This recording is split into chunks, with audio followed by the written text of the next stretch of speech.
చాలా రోజుల తర్వాత ఓ మంచి డబ్బింగ్ చిత్రం 'society of the snow' digital స్ట్రీమింగ్‌కి వచ్చేసింది.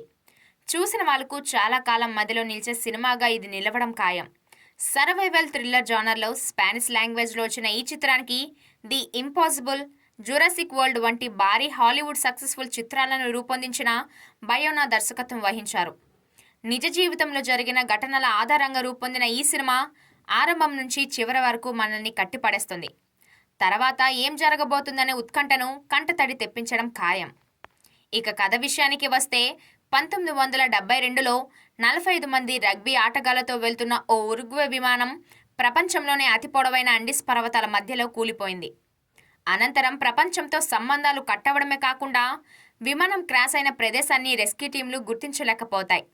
ఈ క్రమంలో ఆ పర్వతాలలో తీవ్ర మంచు తుఫాన్లు సంభవించడం, మనుషులు గడ్డకట్టుకుపోయే చలిలో వారు ఎక్కడ తలదాచుకున్నారు, ఏం తిన్నారు, తాగారు, ఎంతమంది బతికారనే అంశాలు గూస్ బంప్స్ తెప్పించేలా ఉంటాయి.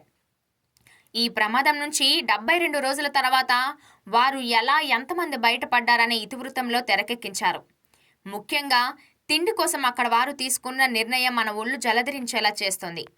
స్పెయిన్కు చెందిన దర్శకుడు బయోనా 2012లో 'ది ఇంపాసిబుల్' అనే ఓ డిజాస్టర్ డ్రామా అనే సినిమాకు దర్శకత్వం వహిస్తున్న సమయంలో తన దృష్టికి వచ్చిన వియర్సీ అనే పుస్తకాన్ని గురించి తెలుసుకొని దాని హక్కులను కొనుగోలు చేశారు.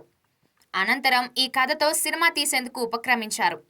ఈ క్రమంలో అప్పటి ప్రమాదం నుంచి బయటపడ్డ మరణించిన కుటుంబ సభ్యులను ఇంటర్వ్యూ చేసి దాదాపు 100 గంటల సమాచారాన్ని రికార్డ్ చేశారు.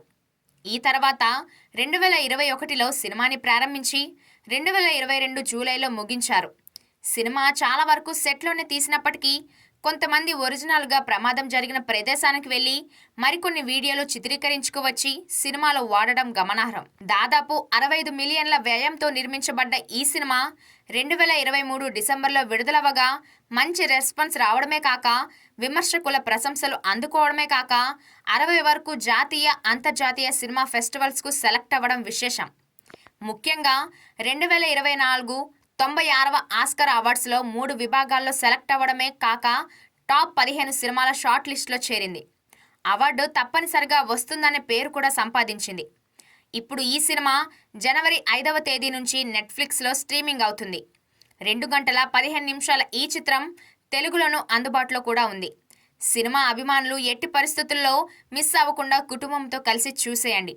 ఇదే కాన్సెప్ట్తో 90లలో అలైవ్ అనే సినిమా కూడా వచ్చింది.